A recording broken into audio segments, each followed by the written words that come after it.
ale tuni changong ton pi ibiak to papasianin mintana patoy na te tang tahen. Hallelujah, hallelujah, hallelujah. Nakianga chan na hupin la ikipan niya na do igim teng tun teng ta na chireu nakianga chan na hupi diyo.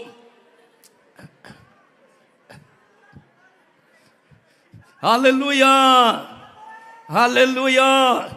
Tun nui siu siao komin na hupi kikin la ikipan niya na do igim teng tun teng ta khat ve na chilai diyo. Hey,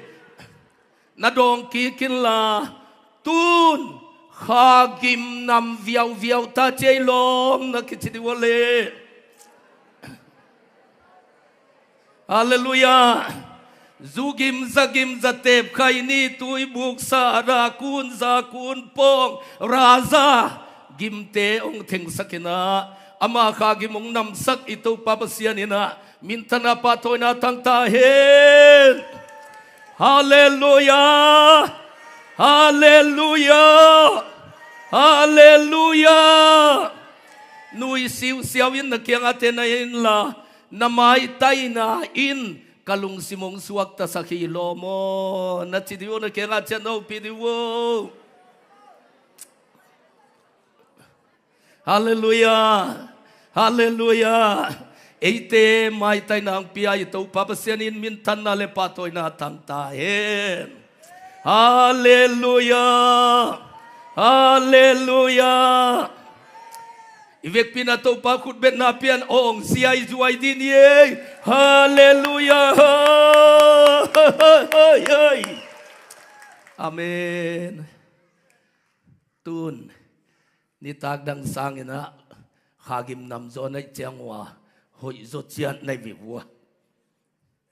Hallelujah. Khó pi qua dù điên na bắt đếm đâm chiang à na yên quan pi tế na tụt pi tế mai tay dấu lo vai vi. Ai lê tu nên zong ito pa kiang izo thế na dingin bang za takin ito pa nong ita bang za takin aman mi te khel thế hiam chi tu nên na sút khom nuam hi hang ke lam ka vial tam pi ta kong payina Jesu to kapay masia kuaman ong muak pek ma lo ai vi Jesu am ke le mo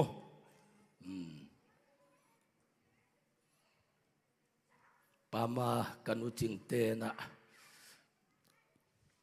kalom chin min thang lum na a zatui tam zat lua thalu phi thiata khe khwan to lam kai le rambu athau pi to am gem gom na puster ke suang ai vi kai te le rambu ong tua khe mo athau tong kap som ta to cha ong khale la kai vi Jesu ke le hay bị mạ cái gì, qua mình giống đồn lùi vì tu ni lệ som lệ sagi công pai penu na police alien pen SP na tung ending nong samina tu vanget sak kai ve ayinwa amau bel Christian ilu mo ayanga itunget deyuna atau dam na ding thu kang etule ke bekin khut nga ka chianga au wang lak chiang wa bil ke be ngak pen hom tho mok vi si mang te pol kalom te akianga thunge na khut jeb lili tam teng espinu ina vakai ko ina no jong na khutunga un chi ka ve ko nga sang mo kai vi Jesu am lo hi le gilbe mang khum ziaw ding te ven iyong manting te kong ilom suwa kai vi. Hallelujah. Tu ni legiat Delhi a crusade bola va pai ka ki khom na ding biakin tokinai hotel khem pe a ongom non lu. Lom bum suanina CID asip lai hi na top chianga amau CID te guest house ong tunung sakina shadow hu nang hon man ding te house na tun khit nung sang inde pumpil lawom non lawaka chimo kai vi hallelujah ong man ding te kyang khong tung leng ilung wang ma mo kai vi Jesu i anasep te na Jesu to kapai ma hile gilbe ma khum ding tengina Jesu Christ angin ong ngai mo kwai ve to pan min chana tang hen tunita ke na tua thu gen wa ming nun tak na nak pi taka akhel Jesu lamdang taka alum let Jesu inun tak na te alum let pa Jesu hallelujah hallelujah ko lampawina maku no lampawin marka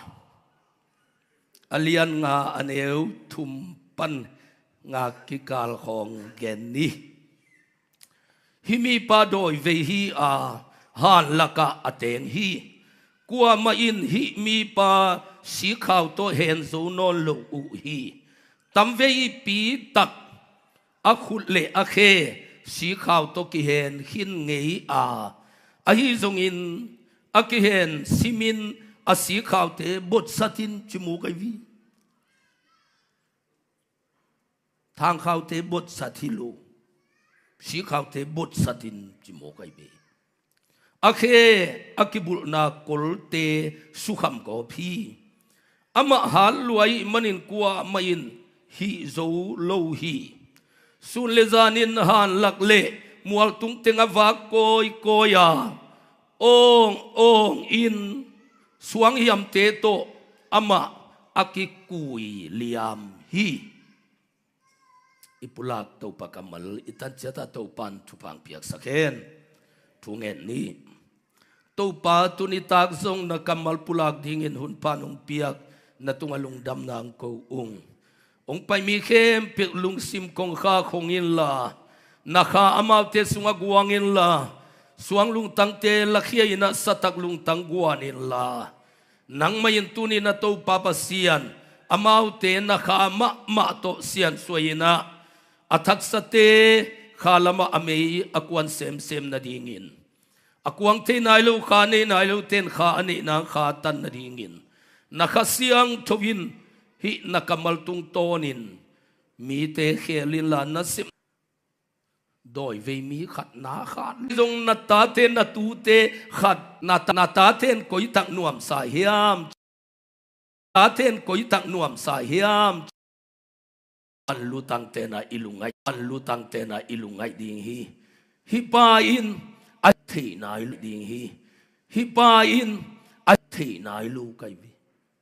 izunek la ya bil inte nume izune tam lua ak noi lua in amawin lama kal pai suk thei lua cha kangai su su te abuan sing nuam lo ta ka chianga kamaya azio kala sai ei pai tang ina vai khat veng pai ka chi le kanunga tuang ten alom pa kyang atung khol diam mo thei khang ei sian na sum theng chi mo atua bangom thei mo guai ka chi mok tu na pasal tebek zune hinolo nume te zung wang sem ta igam kisia in kwan kisia tua chiang in na in kwan pi te ahing te to ki kholu hiam asi te to ki kholu hiam chi pen sitel hu nai ve han la khong nu ma sapola i khai hiam mei tan lu na khong nu ma sa te ai khai hiam Jesu Christ pen khova khi chi to ki gen te pen dik ma evi zatui hi khong zune khong khova sei sai nalam ki ulo zo de wai vi mo nai bol ding le ami lam ki de li mo kai vi na ta ten nain kwan pi ten ko ilam nu ma sa hiam awak lam nu ma sa yam ami lam nu ma sa hiam etel kul sitel ku lai be hi pa pen aki hi hangin zo tam ve pi zong ki hi na pi na aki hi na si khau te bang bot sat ziaw ki hi no lo tam vei pi tak ki hi hin chi pen bel crusade zong tam vei pi tak pai hin chi te po lai ve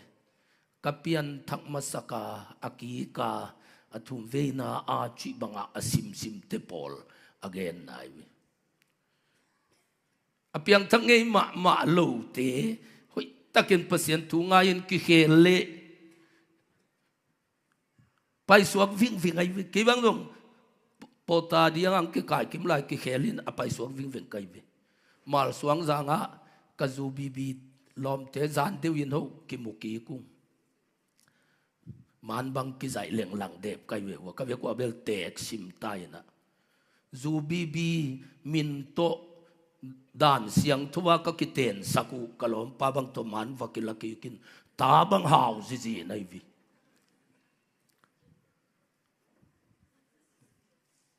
along from pen ut bang hi pa zu bibi pen ut bang ni le tua ki pol na khat nei kai ve wa ya chin min thang te khong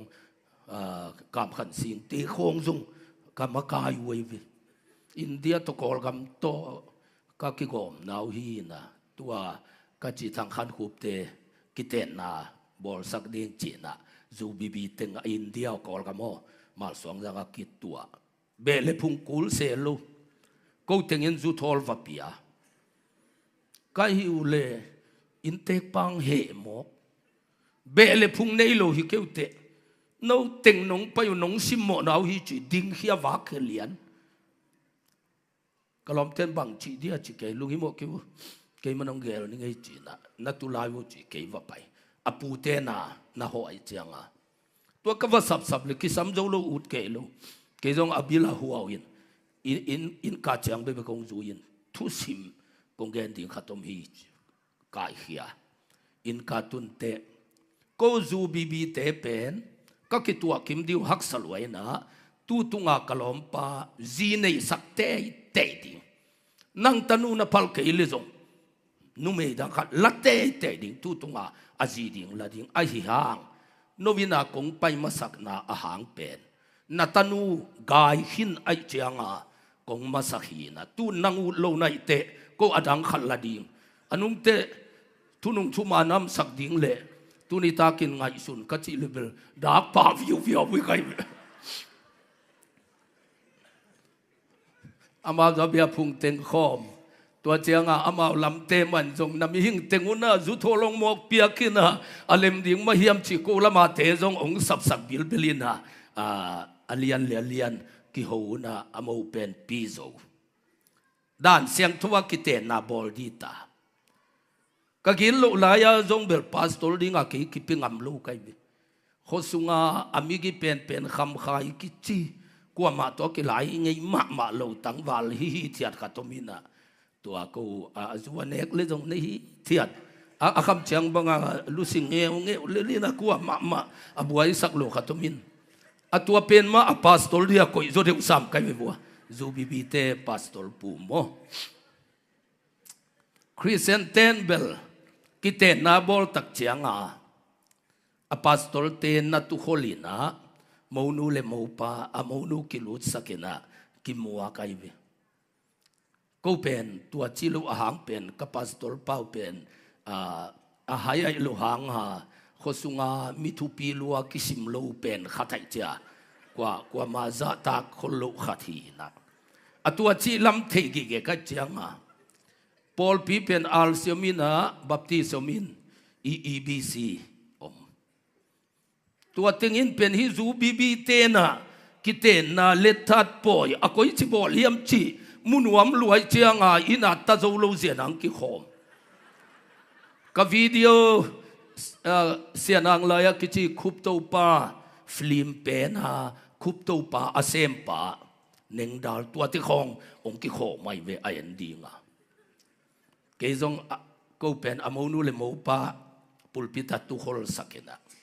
atwa pa sim mo la mu thei ting te ka cha ke zong hon ki pat te ding tu ina zu bibi te pastor pa kiten na bol ding ina ong lut ding ai manin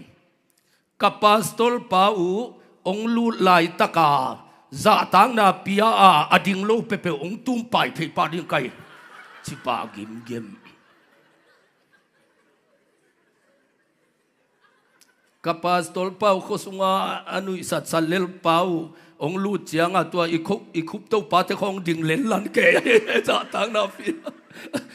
tu pai ding un lo wi chianga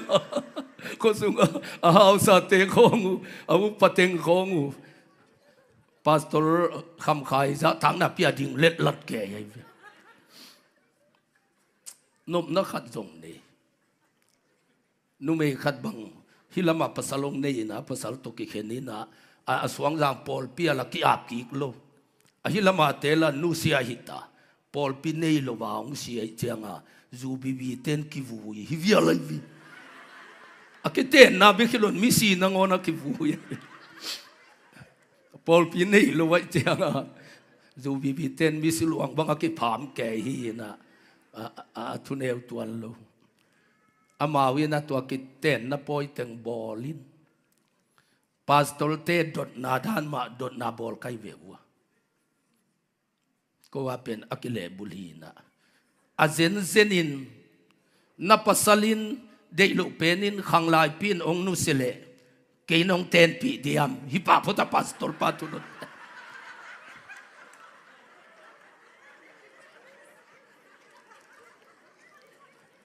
Christian ta to kile bul thei thei a pai ku la chamo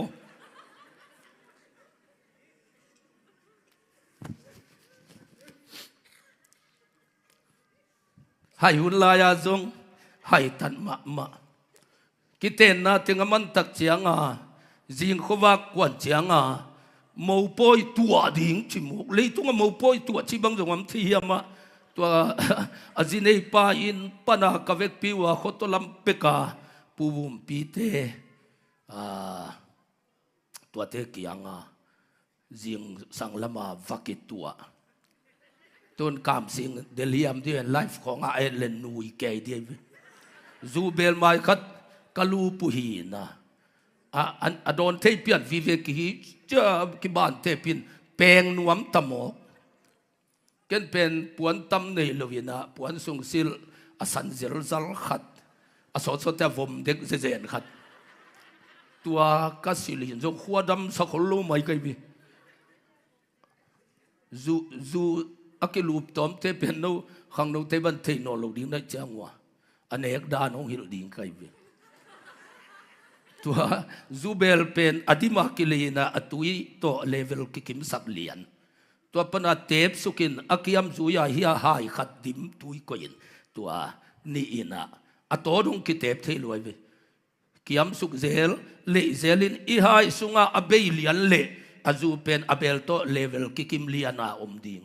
khang lui te zunek dan le ate dan khong zung sehel lo vai ve hai khat ta inek thei na dinga atui level jam te na hai khat sung tep zel sung zel aha ya be lian level lian hi na to banga aki hom hin ong be pian ta na azule na ding tui siang aki ko ye pel khai sunga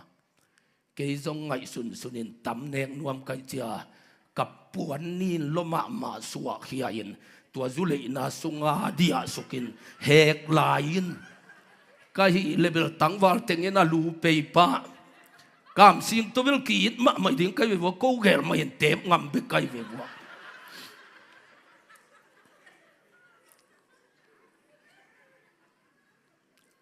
nôm na chiang khát bền lấy về hel khúc tung đi cái leng mo Jehovah Jireh chỉ mà bằng Satan Jireh khát dùng mo cái về sumbang này ta cái leng ni ta si ma du ki kham thi vô khát về bằng du nek nang non mà lối chiang khosunga du juak te dam kap a chi ten kuan tua kaki tua naw in nei pa gal kap te uniform sil sakin lu hu hun suang hoi lampian nga a in ka koi ke valut phe zu ki kham ma cha to la ya zu na wan tun chi kha pan nong man dia gal kap ten kuan to ong pai nau ke le nen kuan nun huwa chi kong vang panalak kalom pa suang hoi lam nga tang ba le na ai uniform tom alau dan ubel ki en thelu mang pipa bang chi di ngai ta ang chi pa lian ke zung amau zung asum dei azudu mang pai hilel di ven tholi thol nga tak peleng gen zo ma ni ngai kin chi pian amau bang hom tho de ki zo be tholi to ki nga di ngai ta kang chi ke ye ki nga buang in te chi zuang tholi ong pia ka ve ko anui ve va sa tua kathana chu pu bum pi te na tua ta ka tholi tak sum lo sa nga mo kai vi mo satan zire mo to pen Jehovah hilo satan zire zong abai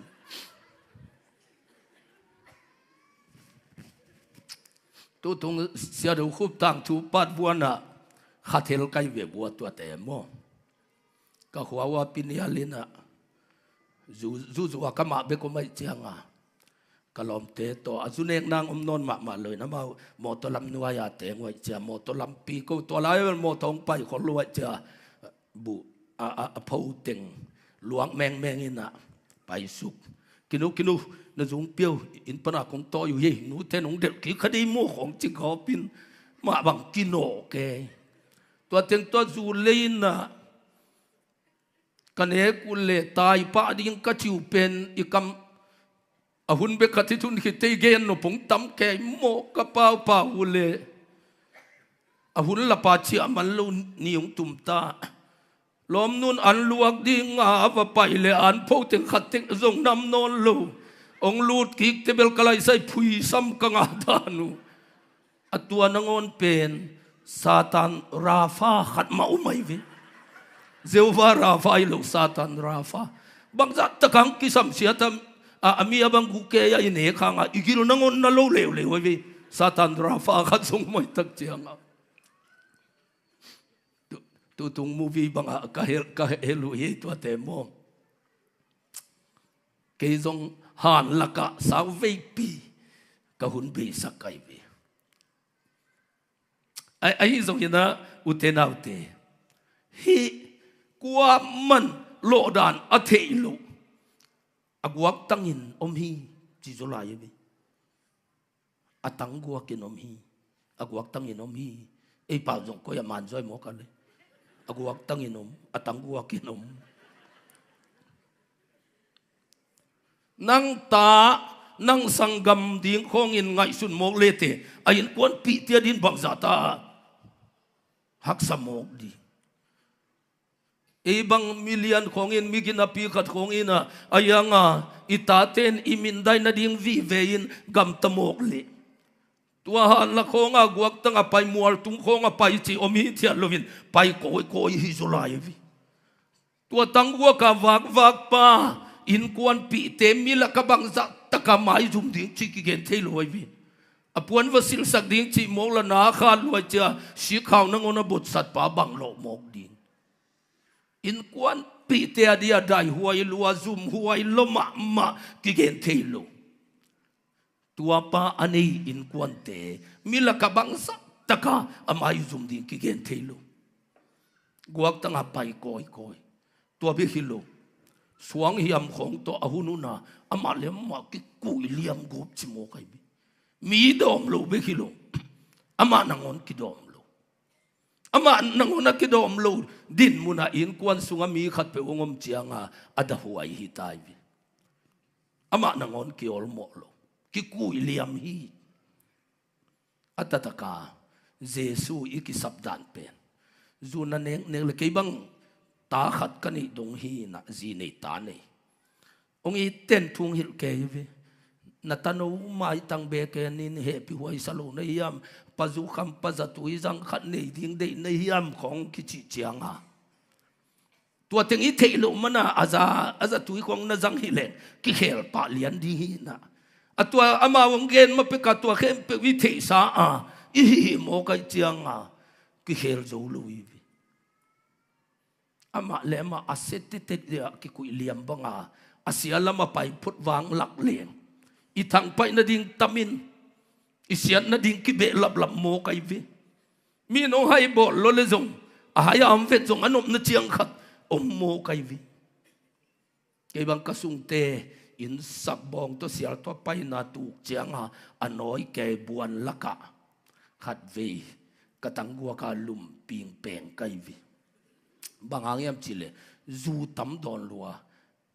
cha ko hulaya pen akum pi zu alim te khong kinelon zu hang kine cha ilei chiang a pen kisit potawi kam dim khan muan mina ame ko ko sa phi tawin akwan zia lian lebe leivu leini akichi panai atwa za a akwang zia zia lompi isungai er changa atam luat nak sat wai sunga sat dan ki gen thei luan cha to pen tui buak leng zong lum kik bai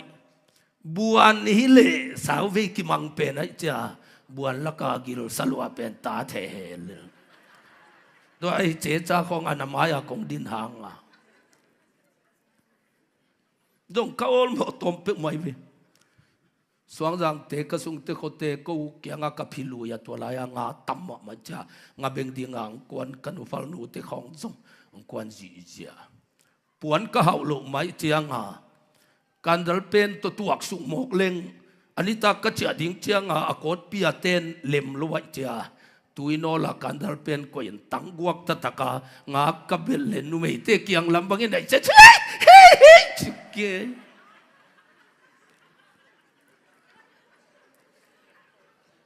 tua hi che cha khong am hang a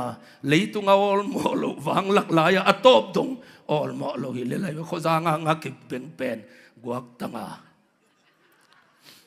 khat ve ve khota hin tui khu ka kho za nga ki sil hi na to chang a jong ka gua ka na ki sil kai chang a nu me tui to dia pai te bang ki le ki ke se phol le hang atop khak chi jom phaloin ol mo jong om panol zoom na thagui ki ta thi pot pot cha a hai vai chi jong om no loi chiam nui hat ma kai chiang a si na nop na khem pe wa bel ong ki ngai bil bilai zan khat chiam nui gen pen ka pian thak hit te jong gen lai pasianin ol mo khol ken te chilel ka cha kalom pa pau pi te tun kayin veng pa tua te ki te na apiang thak hin thu gen khin pi cham nui gen khojang a nui zai ke ya kamule vung ta ko yam na hiya vung tang kap se za mok u pasian in te lo chi ong kap se za ina vung ta hanga ka chiam nui a khol kai vi toy ke le chiam nu hat ma ka che aneu lai mo ma naw pang chi khat kan wa yang kam mo to te pasien de lu na khathomi man chi chin to pana khol kai bi setan isungam laya bel ol mo phalo mo tangguang nang ona phamo salo a ki mo kai bi hi pa zo ayin kwan pi te bang za ta ka mai zum di ol mo nei lu hi tamo tang gua ka puan sit lu pai koi mi nui sata ke ta khat nei ai ke sangam khat nei chi mok pe ain kwan bang za lung kham ding mate hil talela kil zo lo si khaw nang on bot sat pa pen vau to jong ki ngan lo na tua chi lung tua chi ding chi khong te ama alaw the no ni lo na tua chi le si ba in lo ni ti chi khong jong ama alaw no ni lo si le jong phamo lo ichi hit chiang a lim taka ki se hi thia thei panai bi mi khong aol mo te jong se zo lu wai bi ai hangin lamet na am non lo in kwan pi te mai zum pi lo dan la lo chi ngai nam non lo mi khat atang kwa kho vak go mi khem pe wi chiam nui na aswak pa le jesu pen ni khat ni te ong ki mu wai bi hallelujah hallelujah in kwan pi te dai pi ngam no lo pa in kwan pi te uk the ma lo pa si khaw te abot sat pa kol te atuan kham pa ke bang kham te ka kep chianga ke pen ke kyanga ni za ni tul na zong na ki khel ngei lo di ken pen hiang zang sak lo azat lo na a kum som bangom ding kum som sung zang lo na sunga Jesum keile pusuak ding na khuan na tui na tun nita ka na lom tenong na vai do nang nei pa di na zang ki ding hi te sau ve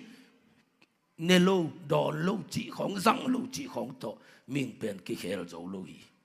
tua te khem pe phiat zo na pen Jesu be khi na ke ke anga nam zen zen u hang tua kha in ong lon keile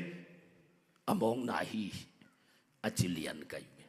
nun tang na khel pen Jesu be hallelujah ayin kwan pi te lung kham pi ayin kwan pi te mai zum na pa pen Jesu tong ki tua chiang ina Jesu ina asunga doi te hol khiat sang mo kai manin ama ong te be hilo puanong silin mundang u no luina Jesu kianga ding chi phi mo kai vi hallelujah nidanga han la khong om mi hing te om lo na na nuam asapa pen mi hing te be khilo kha to akidim pa kianga om pen nuam sain chia nuam no lo hi lom te hallelujah e Jesu nangonin to pa kanung zui pa ning achi ke changa hilo boy chia photin la na in kwan pi te kianga nang tunga pasien in bangza na lamdang semiam chi pen vaken photin ki khom nuam lo pa Jesu kyang u lo pa biang na athusim lo pa aolmo lo pa pen Jesu kyang pan ki hol khe zo no lo mo hallelujah gospel pai nai lo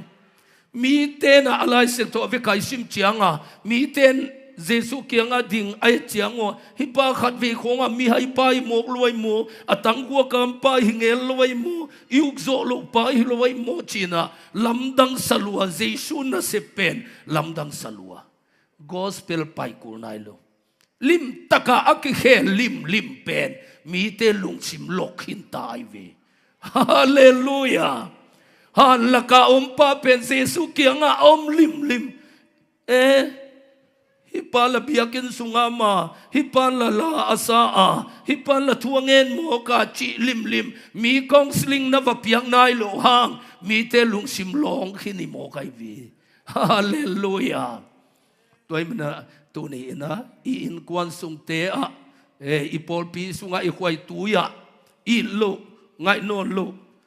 ong ke pi lo zo hi lo I te lo happy te lo din mun na tun khak le nang ai thuayang bol ki the Jesu om lai hi hallelujah hallelujah naki thua pi nalom na gwale na na munong lai ding hi denin te chi pang hin hi hang ke lam ka vial tampi paing aseteng bek mai na ong theu hi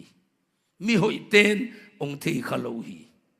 ayang in Jesu Christunga kanun tak chang ina I kopi bub au te khong to lomin kini te dingin pasianin inuntang na teng lai hi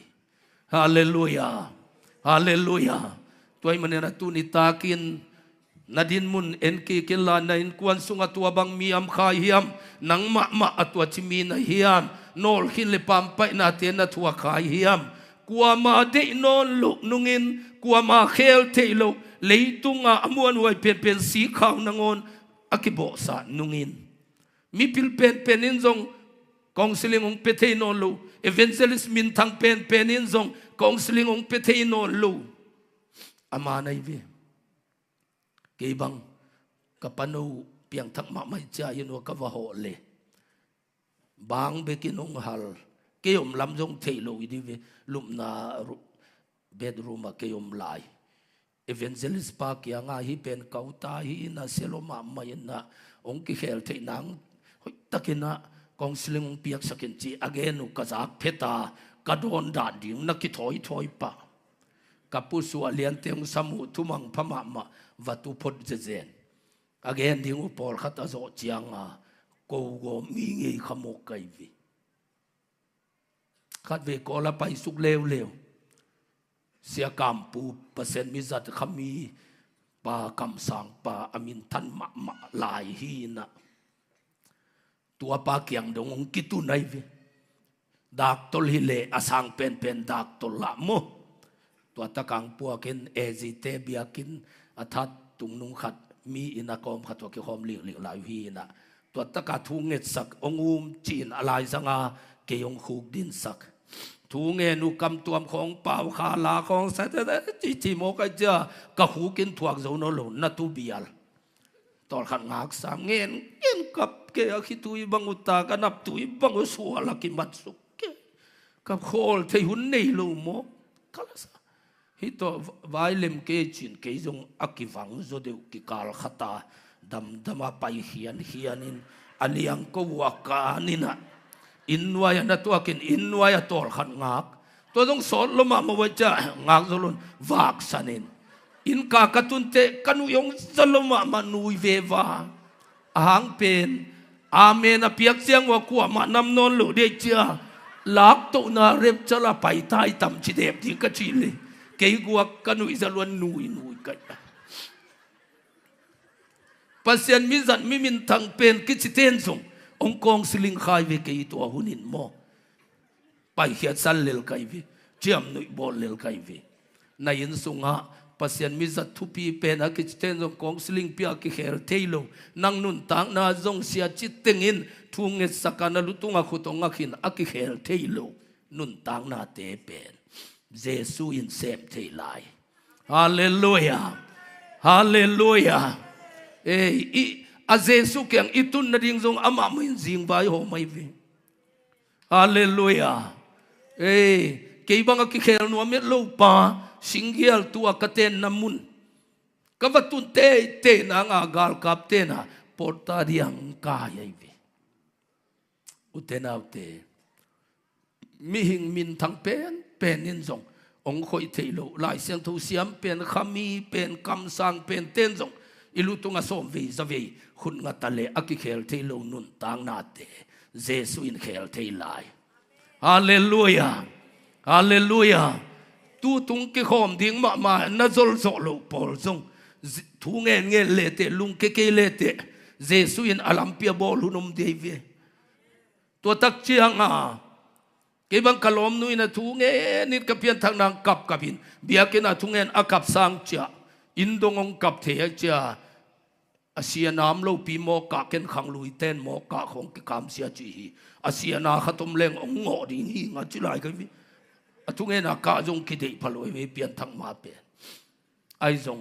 อาหุนอันนี้ขัดอาจินเจียงทุกเงินนางโลเลียงเห็นอามาเกียงบังอมมันลัวกอสเปลไปเจกะลอมเตคำสั่งนุมีขัดินทุงเงินอินลอมเตจุยินไปเล่งกะลอมปาเหลวงตองเด่นองฟมัยฮักษาสลัวกเจียงตัวป้าสวกตะตะการนังคงพัดทินาดิงลำเพียงหนสกินกจิเลโมตัวปันกับภาษาลงสิสังโมกินตัวเจนดิ่งไหลลูตัวป้าจีเลวมาฮีจีสวกตะลุเลียงของตายดิ่งบดิมโนโลจ้าตัวป้าตัวเจนไหลลูเดียวจีเกียมาฮีจีไอวีทุงเงินเลเตฮิตากากิขอมดิ่งนั่นจลโจลุเตมาจงอาหุนขัดเตเจสุเกียงปันกิฮอลเคโซลวัมดิวิโอฮาเลลูยาสิงตังลวกกิโคลายฮีนะอินควนปีเตลลูเขาดีงางเกนงำลวะอดีมาหุนส่งอมเดียวิอินควนปีเตลลูดงขอปีมันโนลวะอากอสเปลกิไปตูนี่ดงกิไปกุมสมทุมเล็กุมงากิไปตากิจิมนายลูฮิโมกันฮาเลลูยาฮาเลลูยากิขอมดีงานนัดจดลูna in kuan na pasal na tate na zi na sangam te lung ke lovin to pa mai thu nge lete ni khan ni cha nang ki khom diang zon teng suak divyo hallelujah hallelujah ai le hipa to pa na anua pa te ke nga te chi apan khite na pi takin zang mo kai manina khosom khopi som te kyanga payina lungdam na thu gen hi chin ki cham te hi tangguak siset aza mo nangon sel non lowa za lang nanam kim anei pa pen khotampi te pian thang na din pasien in zang hi hallelujah hallelujah to men tu ni takin zong nang ma za lang na kisang na atam le mi te nong ne mu hi cha na thei le nang le nang zong lam khia ling sau pi pial ta yung chian na ki thei le tunina Jesu kyang zuanin kiam na khan ni khom ding hiang nang na hoyangin na yin kwan sunga biakin tut zo lo te hil zo lo tai zo lo te zel bang tang zel tale aki khel thei lo te am le zong phunget na to Jesu kyang a puak ding hi hang to pan sem the hallelujah to pan khel the hi ni khat ni chiang in na ang tan pi ong suak ding hi tangguak hilela om hi namayo ding lang do hu zum na ma anei lo lang do hu pen pasianin huna sakte zemi hallelujah kia ding in na lai siang tu te dik padia kina Isaiah som kuk lekhat aneu sagi no te mai zum na tangin nop na aza ni nanga dingu a no te min dai na tangin no te nga na sunga na lungdam dingu hi na min dai na tangin na to pa na nop na mai zum na tangin na nop na aza ni hallelujah kham te gui te ka zat la ya kamin dai na I aza ni bekilo aza som aza tulin to pan lam do hu min thang sahi hallelujah lai siang tuin chi hi na mai zum na tangin nop na aza ni na nga dingwa no te min dai na tangin no te nga na sunga na lungdam dingu hi min dai khamahang sem khial khamahang tangwak sit seta zong a om ngei hi lam do hu pen hot khian na puan pi to ki tua min to pan zema a kha bik zem lovin atak sa pumpi ma zem hi hallelujah hallelujah puan ai hangin tampi pi man a dollar tul man te khong ko sum bang le tu lai taka tom lo mo kai bi lak som li bang puan te pasen inong sil sakai me atang guak sit seta zong aum ngei pa aza mo nangon sel lova aol mo lo pa pe Jesu khe phunga atun te mo thang nu suang man pha to ki zemin zipi pa puan hoi to ki zeb bangin amain ahot khia na puan ke yong sil sahi man ma hallelujah hallelujah na khaung zem ding na yin kwan nun tang na zem ding hallelujah amin dai gop khin nain kwan nun tang na sum lei to ya tanaw teng be tengin achim ta gom nun tang na te pen Jesu khe phunga atun takte akha akizep khi chiangin atak sa jong ki se sum lei to ya min dai ni lo na tu tung kuayin kalut tam lut ke lela ta te khong dam do yin khong a ata te school feeding khong ki sam lua atwa te ngai sut te la ke mai zum ngam ke leng hi te bang suak mo ding chi to mi kong teng khong a lungai ngai hi la khat ve ka pai sa ya ong pelawa hi ka pai ngam tamo lungaya amai zum nun tang na te tua tanga nop na azani nga din chi mo kai ve hallelujah hallelujah toy man uten autte nun tang na akhel thei pasian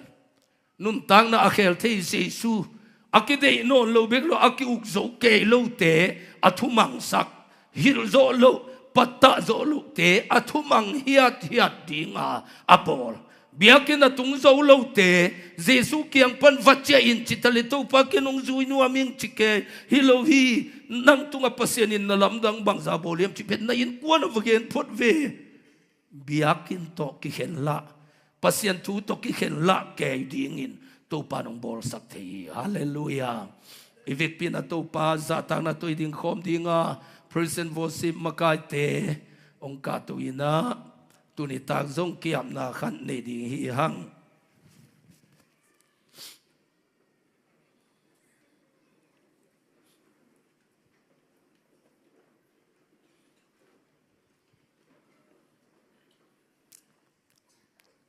katang thu movie ka bolu a atom na pen piang thaksa yin cheina katapa mang pi puaina kazina kalom nu suan niangin ong na don na kazaiwa kazai komin zong kana ngeng na ina computer maya enin editing kabol chiangin ka hitui luang hi nun tang nai chi pen hun sau pi ki samlo singial tui phum te biakin new chik sunga zan khat bek bek zan haka thu kanget apian thak so mangen song hilo kam tuam khong pawin na sei de go puai cha ki baptist sang ma ka cha ka he suakina to pa hi te khanin khama loi le hi biakin pan chia sakin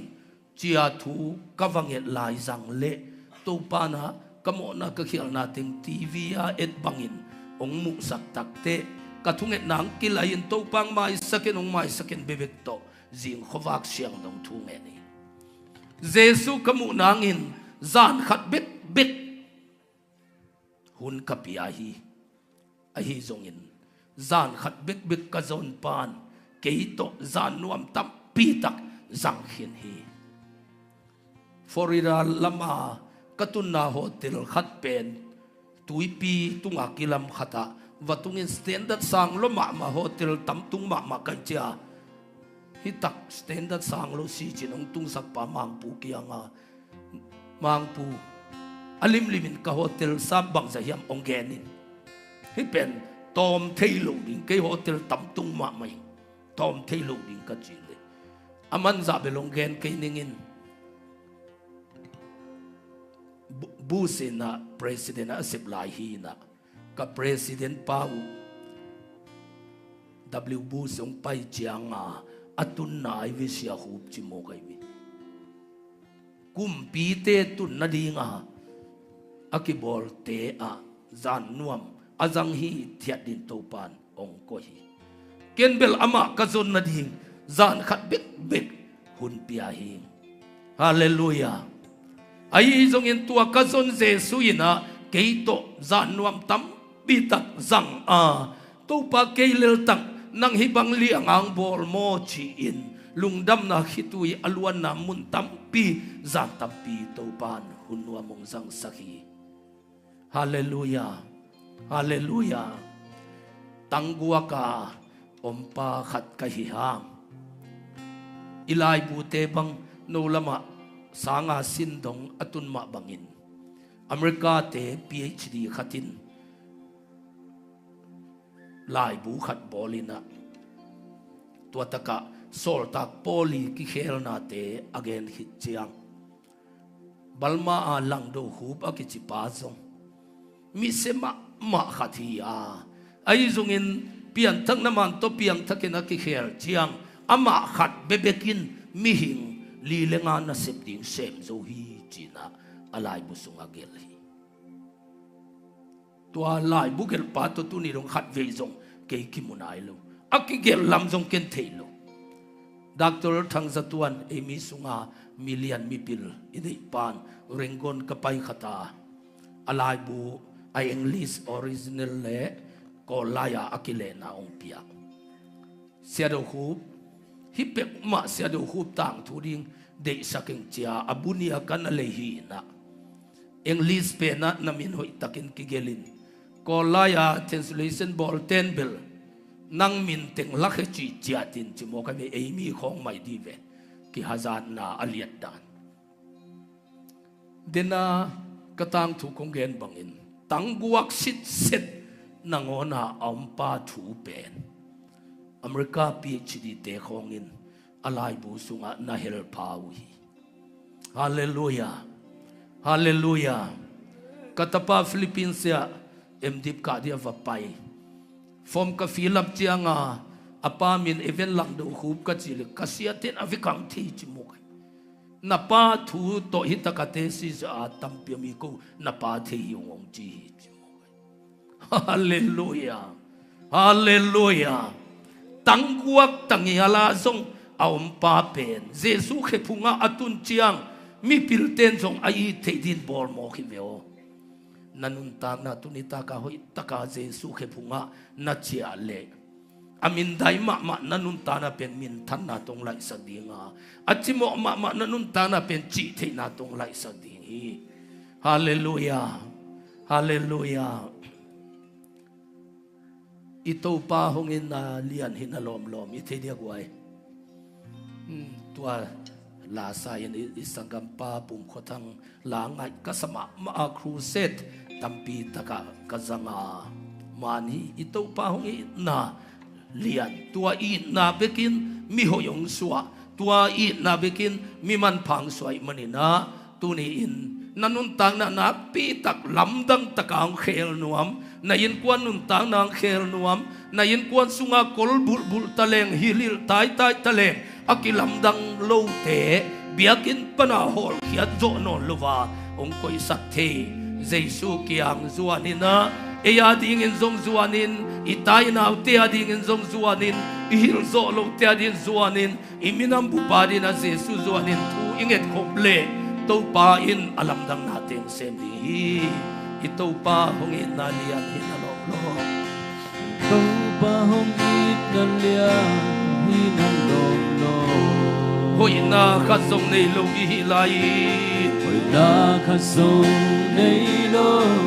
ihilai ina si sanhong luangin ahon tanta si sanhong luangin ahon tanta atan hon bo lamdang e ahong ina atan hon bo lamdang e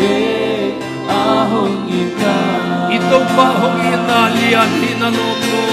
ito pa hong ina lian hinalolo hoy na kasong nei lo ihilain hoy na kasong nei lo ihilain ina si sanhong luangin ahon tanta ina si sanhong luangin ahong tanta atan hon bo lamdang e ahon ina atan hon bo lamdang e ahong ina wasi sanahi amen tunitakin tua Jesu to kakimunwa biya chite amayang payun alam sangin nanuntana Jesu nung keli man nanelo nanuntang na aman payin nung poli amayang payin Jesu na mungaki Jesu na mungaki nunatang na mungpedigi alam sangin nanuntang keli hallelujah ay mauda na uminilek sila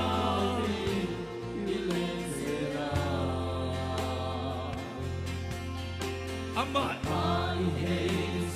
ahonin pa napiyak sa layong zong napiyak sa layong zong huminayla tumahin pangina damong lo amen amayang paisukin maisukin Jesu na mumaki Jesu na mumaki Jesu na mumaki Pahin Jesu na mumaki ase mama na nutana ahoy mama inobol sa dihi na maisukin kulpite na nga dihi kulpite na nga dihi ayite mama dinungkuli amen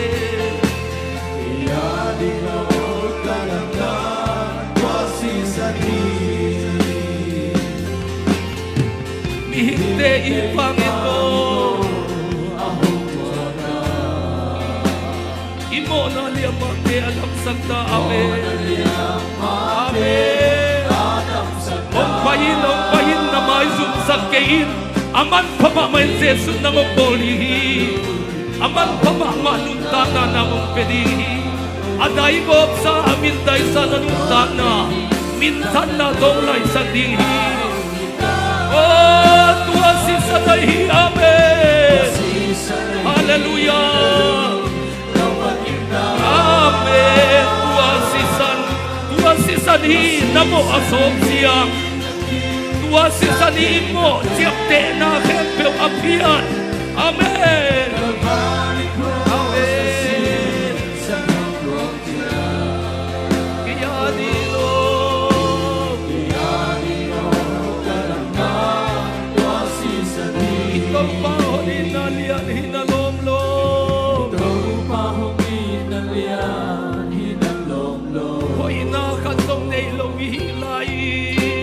Nahibang Panginoong iti ina si San hong luangin na hong tanta. Amen. Hallelujah. Atan hong gol lang tane hong ina. Amen. Hallelujah. Hong payin na hinkuan nung na kilamdan hihiding hi. Hong payin na nung na kikel hihiding hi. Natantu na story at hakakian hihiding hi. Amen. Amen. Pasyan tabaw na hituilwan na itong panuhi. O tang tuta kong kinsagdihi. Amen. Amen. Hallelujah. Ay mauda na o binilin sila.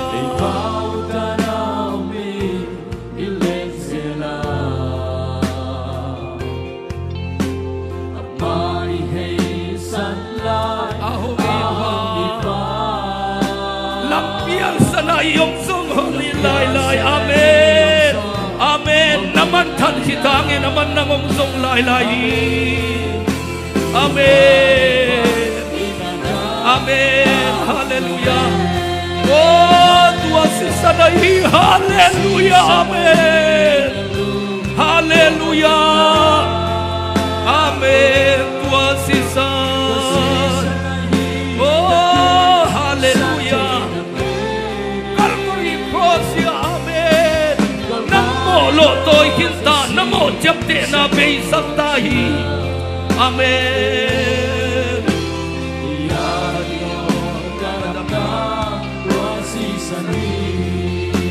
Mihinte ibangin mo honjuaga. Imo na liyamate adam sakta nalungsim nageka na maisum na temong be saktihi. Oh, meeting dia hinalu yung luwan. Amen.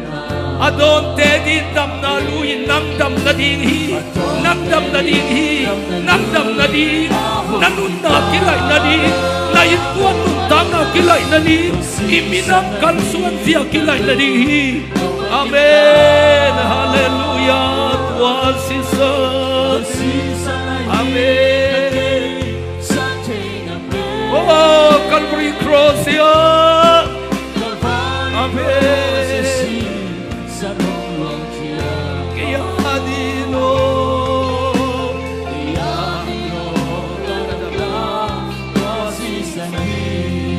Ay mauda na uminilig sila.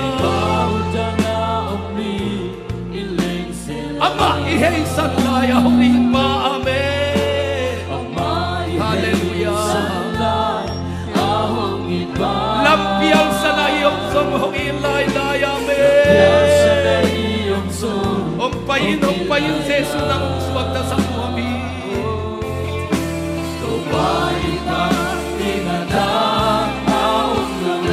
Amen. Wasi sanhi teo, wakan si sanhi, nanutanaw, watanwi. Pasiyan maya misiyang suwag sa wasi san. Amen. Oh, Calvary Cross ya. Calvary Cross ya. Kaya dino.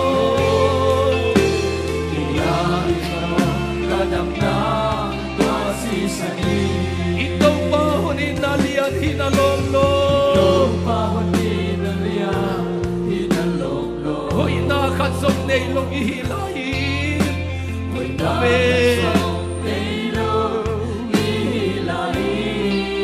Si sanong luangin na hondang tamen. At tanon ko lamdange ako.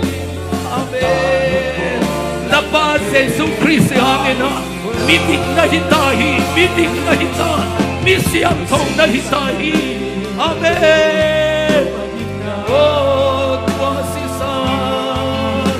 tuwasisan ay oh, Calvary Cross ya. Amen. Kaya dino. Amen. maudahan, maudahan din ilensela. Ama itay sa laya hongin pa, naututin nam sa langin aman nangong zong bebehi. Lampian sa nayong zong hongin laylay beo. Amen. Kau ba ibangin na dangong long, Jesusang, Jesu ina sangin anwam so ina umlonghi. Jesu ina sangin anwam so ina dangong long. Amen. Oh, Tuhan sinsan. Amen. Hallelujah. Oh, Calvary Cross ya. Amen. Iyadino.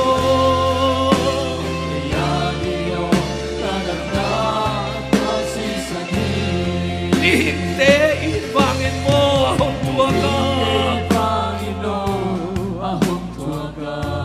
Imo na liyam mate Adam Santa namintay na kempek ang sa dihi. Oh, biteng diyahin na luyang luwanga.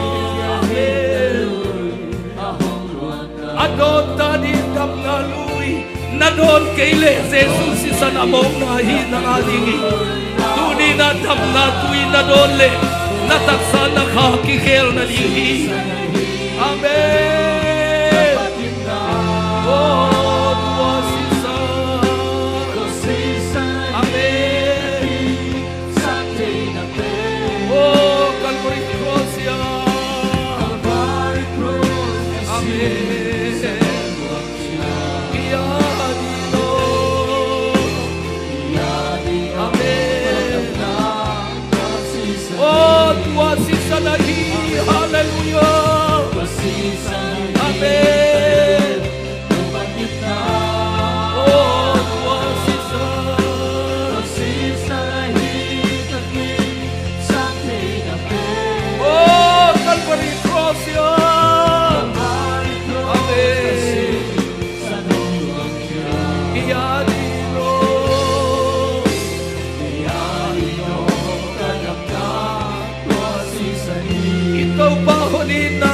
Hinalomlom. Amen.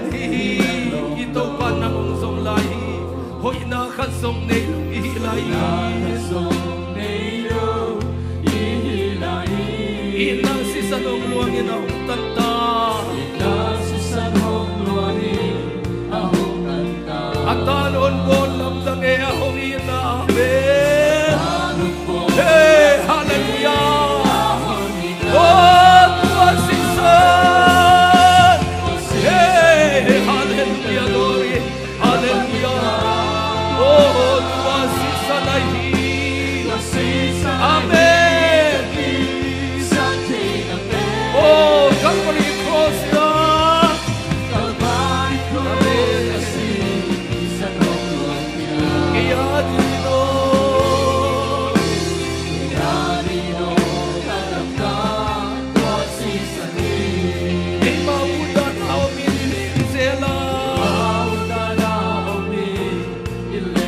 Ama ihey salay ahongin pa nang nailohang aman ng umiti. Aman ng umiti. Lampian sa nayong zohon ilaylay. Amen.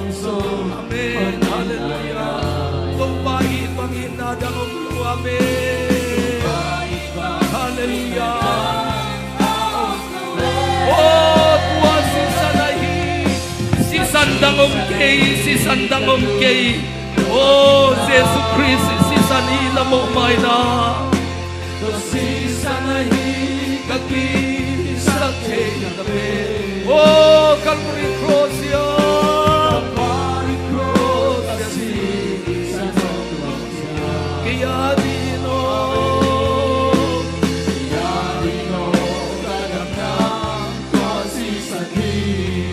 Hinte ibangin mo ahon tuwaga. Ama ihey salay ahongin pa.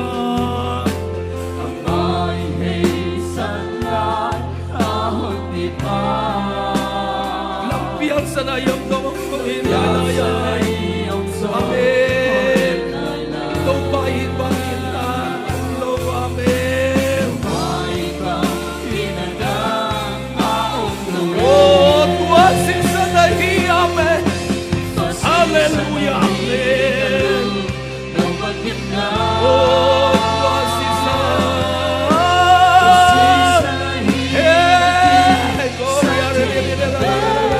oh, Calvary Cross yan. Oh, hallelujah.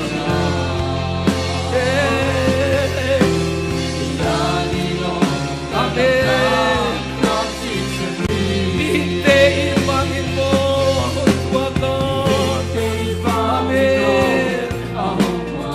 Imo na liyang mati adam sagna ng simnakang damsagli.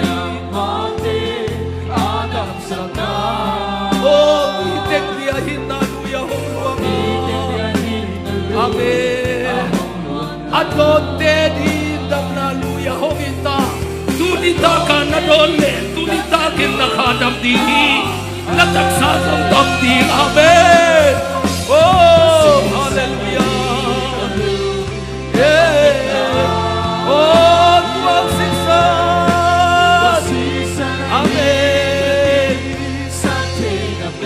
Oh, Calvary Cross yan. Yeah. Amen. Kaya dito,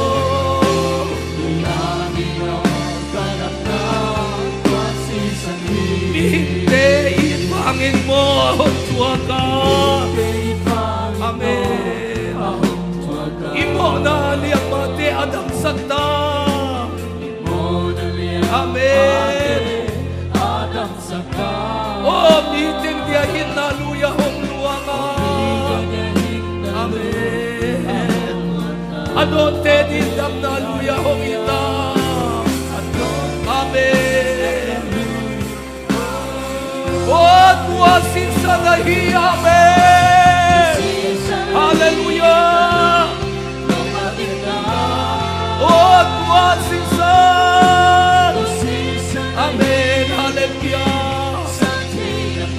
Oh, Calvary Cross yan.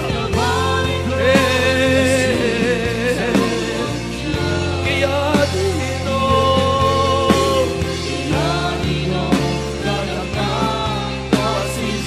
mihintayin bangin mo ang tuwaga ng mamaong inahi na minto ng untehi.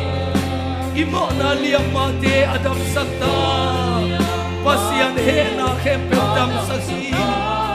Oh, miteng dia hinaluya hong luwangan. Amen. Adonte din naluya hong ita. Tunita kita dole, tunita kita nangadim. Dam na taksa dam na nangadim. Amen. Oh, oh, hallelujah. Oh, tuwagsisan. Amen. Oh, Calvary Cross yan.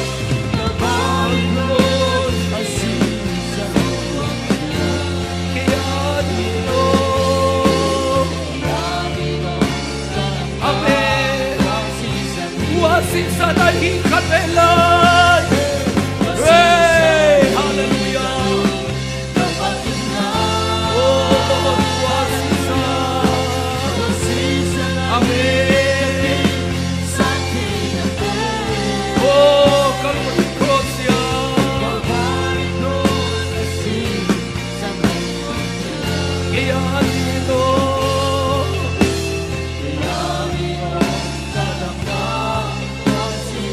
Oh, tuwagsisan nahi ikutelam daw komin. Kalung nobalik na. Oh, tuwagsisan, hallelujah. Kakisakte namin. Calvary Cross ya, amen. Calvary Cross ya, season hong kaya dino nang adihi.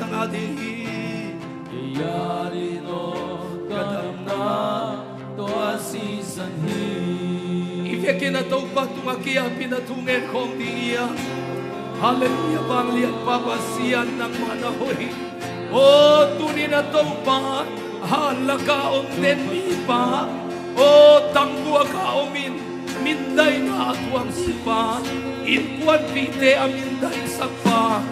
Nang makiyang panhol, hiyalali ang ina. Kikir na anay pang tunin zong tau pa. O hinatate ng manlong tayo. Nang manlong tayo tau pa. Tuwag kikir na liyan hilang kakopiha. Ong saktayo tau pa. Nanasip na lamdang terkilang saktayo tau pa. Inpuan kibat wabang lamdang saktayo. O nule pa ang saktate. Nule pa ang tanah kisakte na tate swasi. O pasiano ng makong samuhi. Pasiano ng makong samuhi. O tupanunin alam ng kakalonas saktayo. Sa lamdang te tupa. O tuninin na tate.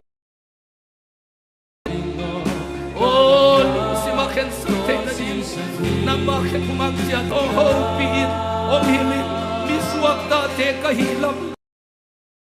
dahil mo may te kahilam nang makama alewan tayo tupa na nasabaho nang masasabi pasi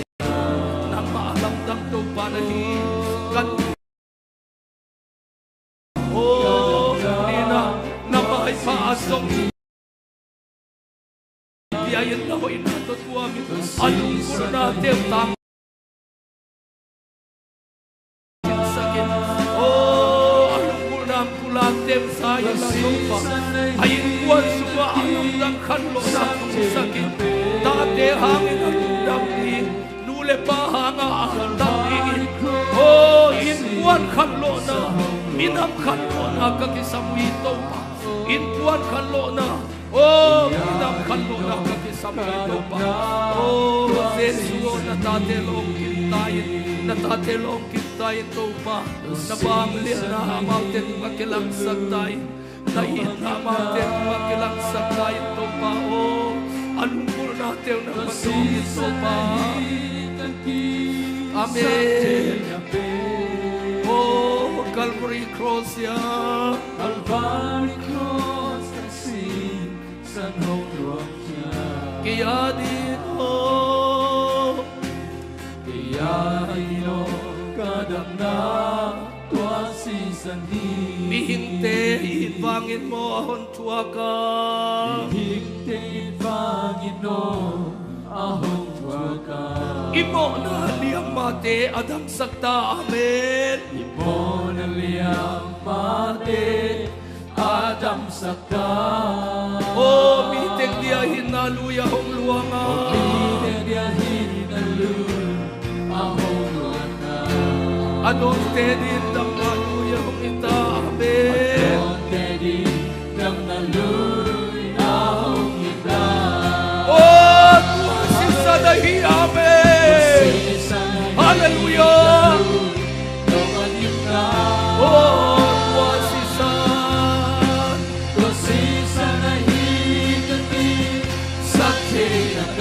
Oh, Calvary Cross ya.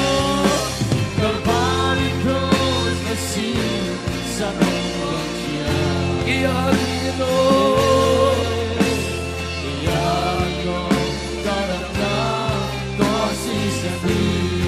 Ay mabuda na o kitiling sila. Ama ihesan laya ulit pa. Amen.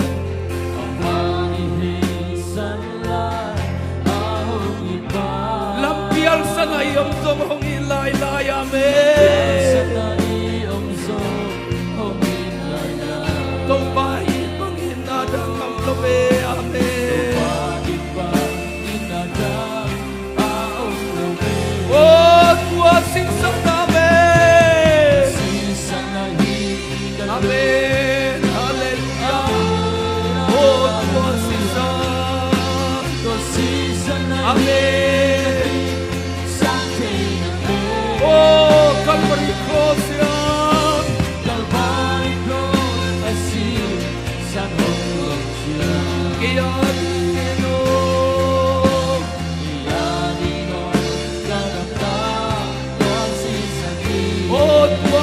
na hi khan nei lai Wa si sa na hi ka du no ma kim na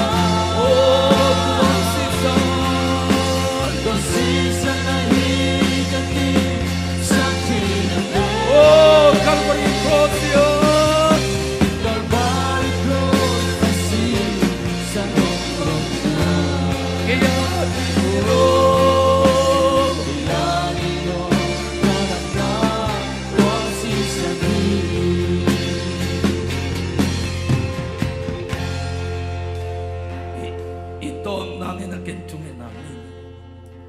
palong damong nang mayin ni simin ko ten nung hopi